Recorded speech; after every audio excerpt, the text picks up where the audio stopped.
Hello everyone and welcome back to my channel. Masih di seri belajar TOEFL ITP. Dan di video kali ini kita akan melanjutkan pembahasan kita mengenai error with word choice bagian yang kedua. Dan ini masuk ke dalam bagian written expression, di mana kita akan membahas soal-soal mencari sebuah kesalahan dari kalimat. Baik, referensi yang digunakan seperti biasa adalah The Complete Guide to the TOEFL Test by Bruce Rogers. Sebelum kita masuk ke materi, buat teman-teman yang belum subscribe, silakan di-subscribe dulu dan jangan lupa untuk aktifkan tombol loncengnya biar kalian gak ketinggalan video-video terbaru yang ada di channel ini. Baik, kita masuk ke bagian yang pertama. Wrong choice of because or because of and similar expressions or although, during or when or while. Jadi kita akan membahas mengenai kata penghubung atau juga preposisi. Di sini sudah ada tabelnya. Kolom yang pertama adverb clause markers. Adverb clause markers. Yang kedua prepositions. Nah, seringkali kita itu bingung kapan harus menggunakan because, misalkan kapan harus menggunakan because of. Di sini kita akan coba bahas aturannya seperti apa. Kalau adverb clause markers, jadi teman-teman lihat yang di kolom pertama, ini dia harus diikuti dengan subjek dan verb. Karena dia adverb clause, yang namanya clause pasti ada subjek dan juga verbnya. Jadi harus diikuti dengan subjek dan juga verb. Nah, kolom yang kedua, karena dia sebagai preposition, dia harus diikuti dengan noun atau noun phrase. Diikuti dengan noun atau noun phrase. Nah, ada because, dia yang diikuti dengan subject verb. Kalau because of, dia diikuti noun atau noun phrase. Ada juga although, dia diikuti subject verb, sementara kalau kita ingin membuat kalimat dengan diikuti noun phrase, kita bisa gunakan despite atau in spite of. Untuk maknanya sama-sama aja, nggak ada bedanya, cuman penggunaannya. Jadi mana yang diikuti subject verb, mana yang diikuti oleh noun atau noun phrase. Kemudian ada juga when dengan while, dia artinya dia diikuti oleh subjek dan juga verb, sementara during dia diikuti oleh noun phrase. Nah, kita coba lihat contoh soalnya seperti apa. Yang pertama, because migration to the suburbs, the population of many large American cities declined between 1950 and 1960. Di kalimat ini ada bagian because. Nah, saya coba kotakin dulu. Because migration to the suburbs. Nah, kalau kita cek di kolom yang tadi, because itu dia harus diikuti dengan subjek dan verb. Sementara kalau yang ingin kita gunakan diikuti dengan noun phrase, kita menggunakan kata because of. Nah, kita cek bagian setelahnya, bagian setelah kata penghubung ini. Migration to the suburbs. Di sini tidak ada subjek dan verb.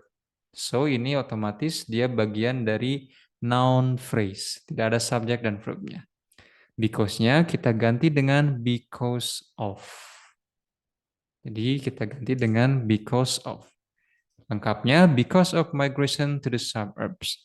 Jadi kita cek dulu setelahnya, setelah adverb clause-nya, clause marker-nya, atau setelah preposition-nya, ini diikuti oleh subject verb atau noun phrase. Baik.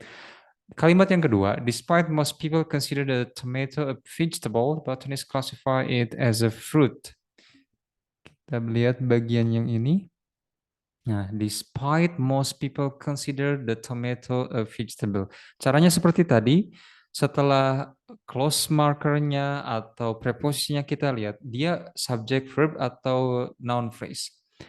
Most people, ternyata ini ada subject verbnya. Verbnya consider.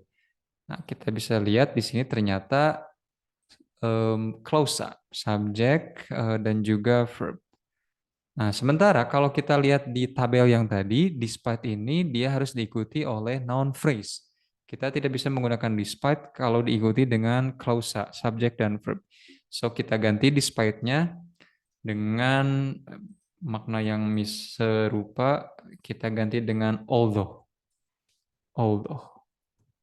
Seperti ini. Jadi, although most people consider the tomato a vegetable. Baik, sekali lagi cek terlebih dahulu setelah clause markernya atau preposisinya dia diikuti oleh subject verb atau diikuti oleh noun atau noun phrase.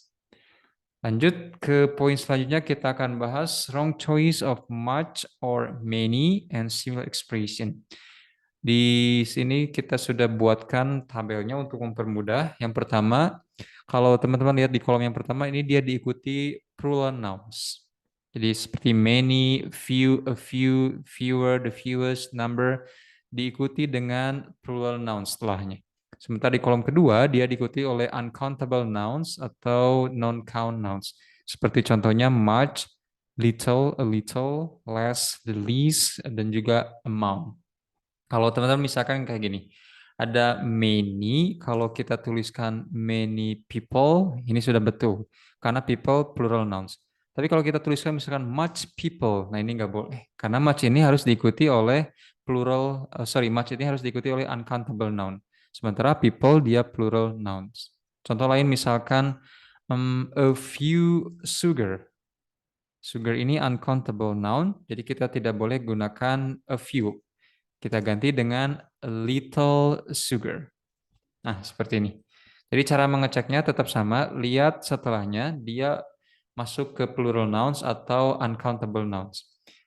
Kita lihat contoh soalnya. Yang pertama, pearls are found in much colors including cream, blue, lavender, and black. Ini udah jelas. Much colors, colorsnya ini dia dalam bentuk plural, ada S-nya. Plural itu kan bisa yang ditambahkan S atau IS. Jadi ada contoh misalkan kalau yang ditambahkan IS itu boxes. Nah, dia ditambahkan IS. Karena dia bentuknya plural, makanya kita harus ganti. Much ini kan harus mengikuti uncountable. Sementara di sini plural, kita ganti much-nya dengan many. Jadi many colors. Pearls are found in many colors. Oke. Yang kedua, even during economic booms, there is small number of unemployment. Ada kata number di sini, unemployment. Nah, kalau teman-teman lihat di kolom yang tadi, number itu harus diikuti dengan plural noun. Sementara unemployment, dia ini adalah uncountable noun. Makanya kita harus ganti numbernya dengan amount. Nah, seperti ini. Jadi lengkapnya, there is a small amount of unemployment. Sekali lagi cara mengeceknya gampang banget. Lihat kata benda setelahnya. Dia masuk plural atau dia masuk uncountable noun. Baik. Selanjutnya kita akan bahas wrong choice of another or other. Nah, ini suka bikin bingung juga. Kapan sih kita harus gunakan another dan juga other? Yang pertama, kalau digunakan sebagai adjective. Untuk another, dia diikuti oleh singular noun, sementara untuk other, dia diikuti oleh plural noun. Sekali lagi, kalau dia sebagai adjective, untuk another diikuti singular noun, untuk other diikuti oleh plural noun. Untuk mengingatnya gampang aja, another ini seperti an ditambahkan other. Nah, gitu aja. Untuk mempermudah aja. Yang namanya pasti diikuti singular. Contoh, misalkan have another sandwich, another sandwichnya dia dalam bentuk singular, jadi kita gunakan another. Kemudian yang other plural noun. Contohnya, I wonder if there is life on other planets. Nah, kita lihat planets, ada S-nya, dia menunjukkan plural, makanya kita gunakan other. So, kalau teman-teman misalkan menemukan di bagian kalimatnya itu another planets misalkan, ini nggak boleh. Karena another ini misalkan di another-nya digaris bawahi seperti ini. Nah, ini nggak boleh karena planets-nya dalam bentuk plural, kita ganti menjadi other planets. Baik. Nah, untuk yang other juga bisa kita gunakan determiner seperti some misalkan other dengan noun. Contohnya there may live on some. Nah, ini determinernya.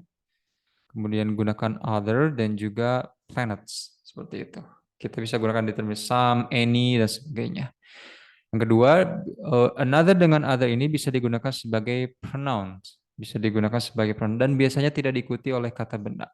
Karena yang namanya pronouns dia nggak diikuti kata benda. Thanks, I'll have another. Nah, ini boleh, jadi tidak diikuti kata benda. atau determiners dengan other. I have one book, kita gunakan the, I have the other. Seperti itu. Baik, kita lihat contoh soalnya. Yang pertama, Willa Carter is known for my Antonia and another novels. Ini udah jelas. Ada novels, dia plural, sementara di sini menggunakan another. Gampang banget, kita tinggal coret jadi other. Other novels. Other novels. Karena novels ini dalam bentuk plural. Sementara another untuk singular. Contoh yang kedua, an understudy is an actor who can substitute for other actor. Nah, ini udah jelas. Other actor. Aktornya di sini singular. Singular, dia tidak ada S-nya yang menunjukkan plural. Karena dia bentuknya singular, makanya other-nya kita harus ganti dengan another. Jadilah another actor. Baik.